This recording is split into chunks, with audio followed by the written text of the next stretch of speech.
everybody, and welcome to today's video. We have an important subject to discuss today, and it has to do with CD Projekt Red, Cyberpunk 2077, and a Bloomberg report that has broken in the last 24 hours on the company's ongoing issue with crunch. Now, I know crunch, being a subject, has been discussed at great length within the industry already, as it should be, because crunch has a horrific effect on people working in video games, and it is by far the biggest reason that there really needs to be a game developer union. But I wanted to discuss another angle that I think has a separate effect on video games as an art form. It's not talked about to nearly the same extent because the human cost is far less, and therefore, it's secondary of importance. But I do think that there is an important aside to this whole debate, and that is the reality that crunch kills, absolutely kills, artistic creativity. Now, before I get onto that, I will read parts of this article for context.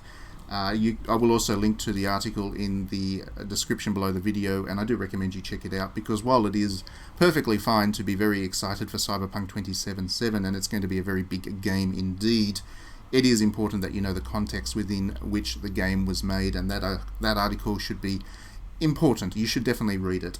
But for background, CD Projekt Red had promised that there would be no mandatory overtime in the lead up to the release of Cyberpunk 2077. There would still be the capacity to do some optional overtime, but they wouldn't be requiring that people work beyond their normal hours. They have walked back from that, and that's the point of this article. So if I'm quoting from it, this is regarding an email that was sent around to staff. In the email, CD Projekt Red studio head Adam Badowski wrote that he was optimistic about the state of Cyberpunk 2077, which stars Keanu Reeves. I don't know why that detail's in the report, but it is. And that they had just sent the game to be certified for release on Sony's PlayStation and Microsoft's Xbox. Now, he wrote, it was time to fix the game's many lingering bugs and glitches. Starting today, the entire development studio is in overdrive, Badowski wrote, elaborating that this meant your typical amount of work and 1 day on the weekend. The extra work would be paid as required by Polish labour laws, but they would be forced to work those 6 days per week.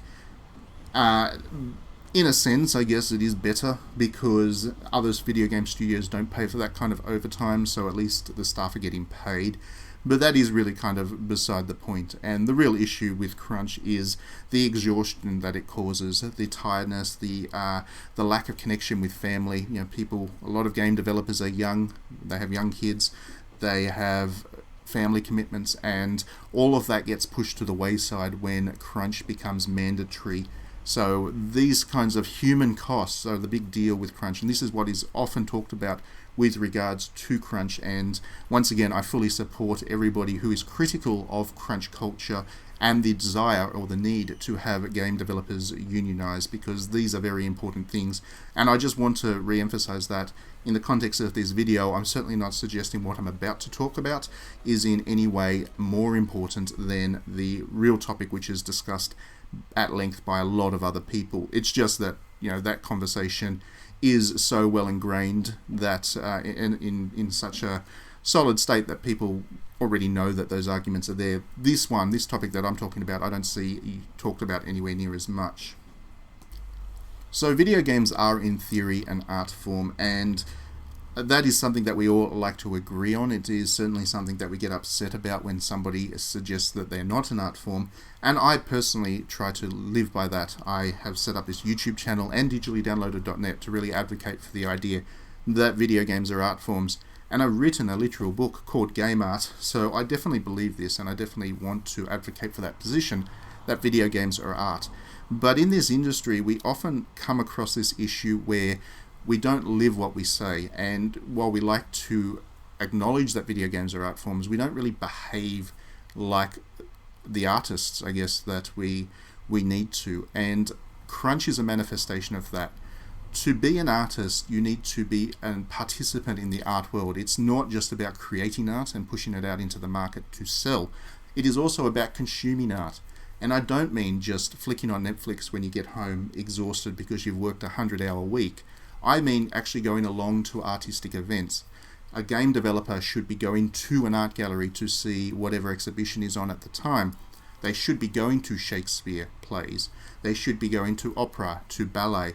They should be experiencing cinema at a far deeper level than the Marvel blockbusters and whatever Disney's pumping out. They really need to be participants in the indie film scene. All of these things are really important because art doesn't exist in isolation. It is not just somebody who has an idea, throws it on a piece of paper, or codes it up in a video game and sends it out. Art is informed by our experiences as people, and art is a process of building a conversation about whatever topic. So by reading a bunch of books, you may be inspired to engage with those books when you write your own book. And obviously video game designers and developers play video games, but video games are a very new art form, and they still need to be informed by a lot of stuff outside of the video game industry as well.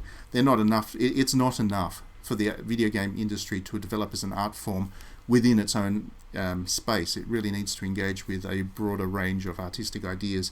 And the problem with crunch is you just can't do any of that. If you're a young game developer, for example, you maybe have a family, you've got young kids, you have to deal with their school, you need to pay the bills, all of those kinds of stresses. And don't forget, video game designers at the lower levels do not get paid great amounts of money. It is a kind of a week-to-week kind of situation that they're living, and while the crunch certainly helps to pay those bills, it just sucks a lot of time out of what a game developer has to do other things. Firstly, like I said, you come home quite exhausted. You're not in the mood to engage with some serious art.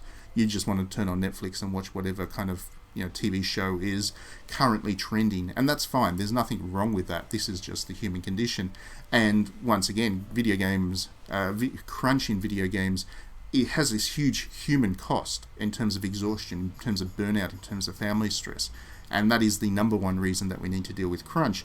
But the secondary problem to that is that it just sucks all the energy and inspiration out of wanting to engage with the arts. And we've all been there. I love art, as I'm sure you all are quite aware. I really, really love my art. And there have been times where I've been so busy I haven't had a chance to go to the gallery. I've missed ballets that I've had tickets for because I've been so busy, and that sucks. And I'm not working under kind of crunch conditions for year after year after year. So you just got to wonder, where do the ideas for video games come from if these people are all so overworked that they don't get a chance to go and engage with the other arts? I recently wrote an article on digitally-downloaded.net in which I wondered why video games don't engage with the high arts to anywhere near the extent that I would think they would as an art form. Why do we not have more efforts at bringing ballet to video games? Why do we not have more efforts at making an operatic video game? Why are there so few adaptations of Shakespeare stories into video games? And I think one of the main reasons is the video game industry works so hard. People spend so much time crunching to get these games out on an annual basis that their ideas come from an increasingly limited space. And that's why we have so many video games that are based on pop cultural ideas, and manga and anime and Marvel and all of those kinds of things, and comic books. A lot of our ideas come from there because those are the easy places to go for some relief for these poor game developers that are working under crunch conditions. Then it comes time for them to have their next idea, and that's what informs that next idea. It's not the high art that they've missed, it's the art that they've actually experienced. So it is a very difficult situation.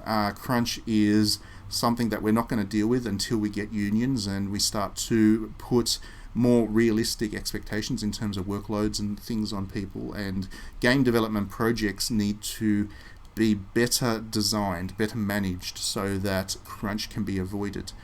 To an extent, that means that we will need to manage the expectations of players, because one of the realities is that crunch does produce some results. You get high quality games pushed out quicker.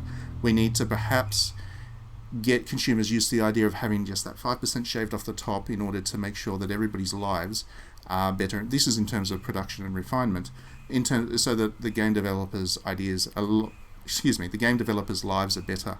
The thing is, when we shave that top 5% off the production, what we will get is more creative ideas, because suddenly game developers who are fundamentally creative people and want to engage with the arts, they will suddenly have the time to go out and actually do so. And by engaging with those arts, we'll get more ideas, we'll get more interesting games, we'll have more innovation and all of that good stuff that we really want, and we will deal with that by dealing with crunch. So not only will we give these people the lives back that they deserve, but they will also give us better games in return. Anyway, that's enough of this topic. I would very much like to hear your thoughts in the comments if you have any.